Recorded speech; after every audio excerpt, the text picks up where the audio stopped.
Hello everyone, welcome back to my channel. NEET 2025 aspirant, अब जब आपके एग्ज़ाम में 20 डेज से भी कम का टाइम बचा हुआ है और आप बहुत ज़्यादा पैनिक कर रहे होंगे, कुछ लोगों के मार्क्स कम आ रहे होंगे, जितना उनको नीड है उसके अकॉर्डिंग नहीं आ रहे होंगे, तो आज का वीडियो मैं आपके लिए लेके आई हूँ जो कि बहुत ही इम्पोर्टेंट होने वाला है। तो पूरा वीडियो देखना और जो जो मैं बोलूँ उसको ध्यान से सुनना। लास्ट के डेज़ में, बचे हुए डेज़ में आप स्मार्ट टिप के साथ, स्मार्ट वे के साथ किस तरह से अपने स्कोर को 50 to 100 मार्क्स तक बढ़ा सकते हो। देखो, जो ऑलरेडी 600 से अबव मार्क्स ला रहा है तो उसके लिए ये वीडियो नहीं होगा इतना कारगर साबित, बट ये वीडियो देख के वो अपने 20 से 30 मार्क्स फिर भी बढ़ा सकता है। बट जिसके मार्क्स लो आ रहे हैं, मतलब 600 से नीचे हैं, 550 से ऊपर है, उनके लिए ये वीडियो बहुत इंपॉर्टेंट होने वाला है। तो वो इस वीडियो को ज़रूर अच्छे से देखें।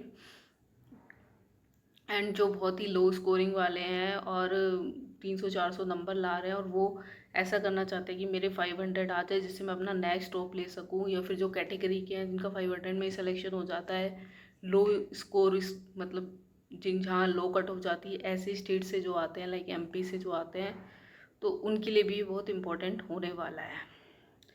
मैं अलग स्टूडेंट के लिए अलग बताऊंगी कि कैसे करना है, क्या करना है। सबसे पहले हम मेजर ग्रुप को उठाते हैं। मेजर ग्रुप वाले बच्चे वो हैं जिनके कम स्कोर आ रहे हैं, वो 300-400 स्कोर आ रहे हैं, वो चाहते हैं उनके कैसे भी 500 तक स्कोर पहुंच जाए। तो ऐसा वो लास्ट में इतने बचे हुए दिनों में क्या करें कि उनका स्कोर 500 तो एटलीस्ट आ जाए। तो अगर आपको 300-400 स्कोर आ रहा है और वहाँ से आपको 500 तक लेके जाना है तो क्या करना चाहिए। सबसे पहले आपको सबसे पहले आप लोग उठाओ बायोलॉजी को। बायोलॉजी जो कि सबसे स्कोरिंग सब्जेक्ट है, एनसीईआरटी से ही क्वेश्चन आते हैं, कहीं बाहर से नहीं आते। तो अगर आपको 500 मार्क्स लाने हैं और ये बचे हुए टाइम में ऐसा कुछ करना है जिससे कि मेरे मार्क्स 500 या 550 तक आ जाएं, तो सबसे इम्पोर्टेंट रोल इसमें बायो प्ले करेगा। बायो में आपको कैसे भी 340 लाने हैं। तो 340 मार्क्स बायो में लाना इतना मुश्किल नहीं है। अगर आप अभी 300-400 स्कोर कर रहे हैं तो आपके अगर अभी 250 और के समथिंग या 270 के समथिंग बायो में आ रहे हैं, तो वहाँ से 340 तक लाना इतना मुश्किल नहीं है अगर आप इन बचे हुए टाइम में सिर्फ बायो पढ़ते हैं काफ़ी अच्छे तरीके से। तो आप स्कोर कर सकते हैं बायो में 340 तक। तो बायो लास्ट टाइम में आप क्या करो, जो भी यूट्यूब पे वन शॉट वीडियो आते हैं, एक दिन पे एक चैप्टर ख़त्म कराते हैं वो 1 घंटे में, तो उन वन शॉट वीडियो को देखो जो भी आपको सोर्स अच्छा लगता है, और फिर एनसीईआरटी देखो। एंड बाकी कोई क्वेश्चन नहीं करना, सिर्फ पीवाईक्यू उठाओ और उनको करो। आप लोगों के लिए एक चीज़ और बताऊँ मैं, ये जिनके भी 300-400 नंबर आ रहे हैं, तो आप मॉक टेस्ट ना दें। आपके लिए मॉक टेस्ट कोई हेल्पफुल नहीं रहेगा।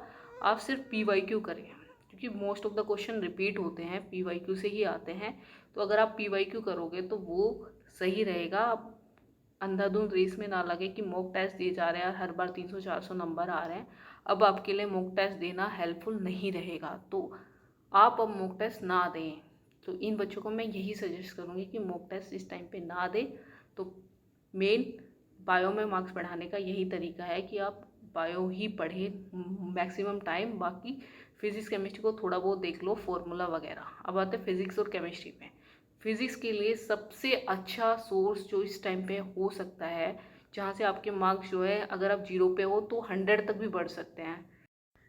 नीट फिजिक्स कोटा करके एक चैनल है यूट्यूब पे, जहाँ पे प्रशांत सर जो है क्रैश कोर्स कराते हैं फिज़िक्स का, और ये बहुत ही शॉर्ट टाइम में आपको फिज़िक्स के सारी इंपॉर्टेंट चीज़ें बता देंगे। अगर आप इसको कवर कर लेते हैं लास्ट में और पीवाईक्यू लगा लेते हैं, तो डेफिनेटली आप अगर 0 पे, तो देखो कोई नहीं होगा, आप 50-60 नंबर ला रहे हो तो वहाँ से आप 120-100 यहाँ तक पहुँच सकते हो। और आप ऑलरेडी 100 ला रहे हो, जो कि 100 ला रहे हो, जो कि जो 500 से अबव स्कोर कर रहे हैं वो 100 ला रहे होंगे अप्रॉक्स, तो आप 120 तक जा सकते हैं।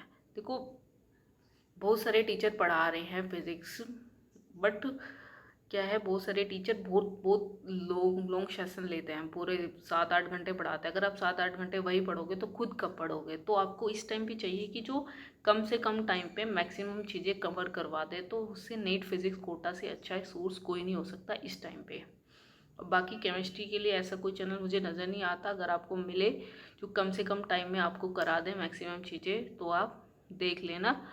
और अपना मतलब जो स्कोरिंग चैप्टर्स हैं उन पे ज़्यादा ध्यान देना, जिनको सिर्फ रटना है, और बाकी PYQ लगाओ तो आप यहाँ से इम्प्रूव कर सकते हैं। अब आते हैं हम दूसरी कैटेगरी के स्टूडेंट पे, जो 550 से तो ऊपर स्कोर कर रहे हैं बट उनका स्कोर 600 से ऊपर नहीं जा रहा। सबसे ज़्यादा दिक्कत इन स्टूडेंट को होती है। बेचारे पढ़ भी रहे हैं, सब कुछ कर रहे हैं, मॉक टेस्ट भी दे रहे हैं, बट इनका स्कोर जो इनको चाहिए उतना नहीं जा रहा।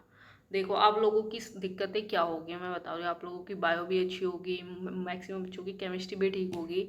कुछ इन कैटेगरी के स्टूडेंट में कुछ को केमिस्ट्री की प्रॉब्लम होती है, कुछ को फिजिक्स की, बट बायो की प्रॉब्लम ऐसा किसी को होती नहीं है।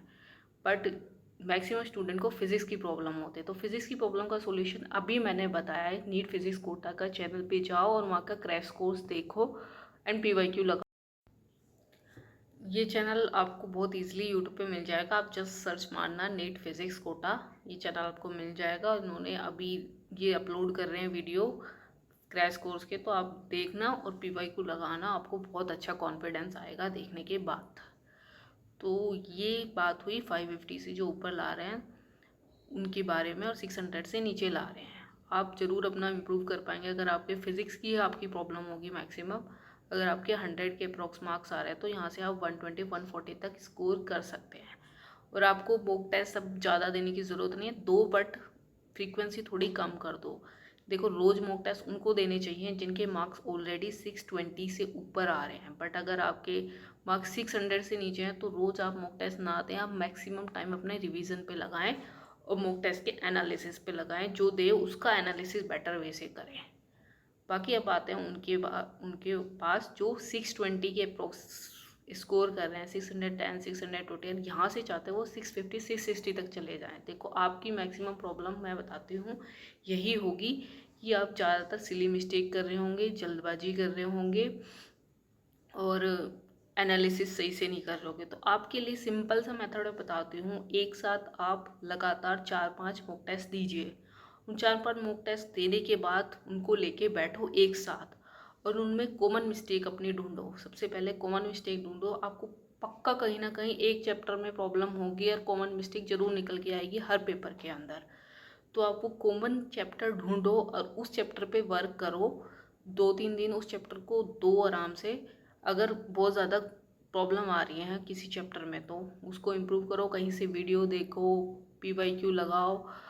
और बाकी जो सिली मिस्टेक हो रही हैं उसका तो इम्प्रूवमेंट यही है कि आप जल्दबाजी ना करें, ध्यान से क्वेश्चन को कूल और कम माइंड के साथ तैयारी करें। देखो अगर आपके 620 मार्क्स आ रहे हैं, 610 620, तो आपका सिलेक्शन पक्का हो सकता है और हो जाएगा। ये डिपेंड करता है कि आप उस दिन कैसा परफॉर्म करते हैं। और उस दिन आप अच्छा तभी परफॉर्म करेंगे जब आप बिना टेंशन के एकदम कूल माइंड से जाओगे, ओवर थिंकिंग नहीं करोगे, सिर्फ पेपर पे ध्यान दोगे, तो वो 3 घंटे में ही हो जाएगा। क्योंकि मॉक टेस्ट थोड़े से डिफ़िकल्ट होते हैं एज़ कम्पेयर टू नीट के एक्चुअल एग्ज़ाम। तो उस दिन आप ज़रूर 20 से 30 नंबर ले आओगे एक्स्ट्रा, अगर आप अभी 610 620 लेके आ रहे हो। तो बस अपने माइंड को कूल रखना है।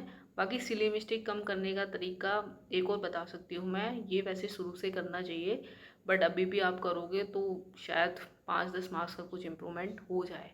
जो भी आपका मॉक टेस्ट आप दे रहे हो अभी, उसमें जो भी आपको लग रहा है कि आपकी सिली मिस्टेक हो रही है, उसको एक कॉपी बनाओ छोटी सी पतली सी, उसमें नोट करो और एग्ज़ाम से 1-2 दिन पहले उसको पढ़ लेना, ताकि वो सेम मिस्टेक आप रिपीट ना करो। बहुत बार ऐसा होता है हम बहुत सेम मिस्टेक रिपीट करते हैं कई बार, और वही सेम मिस्टेक जाके आपके एक्चुअल एग्ज़ाम में भी होती है।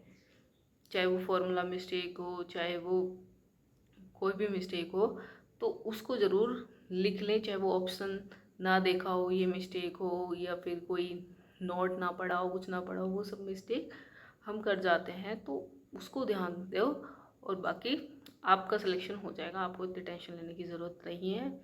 बस आप अपने मॉक टेस्ट देते जाओ, उनको एनालाइज करते जाओ, रिवीजन करते जाओ। आपके लिए सिलेक्शन इतना मुश्किल नहीं है। सो आज के वीडियो में इतना ही था। आपको वीडियो अच्छा लगा हो तो अपने फ्रेंड्स वगैरह के साथ शेयर करें and thank you very much.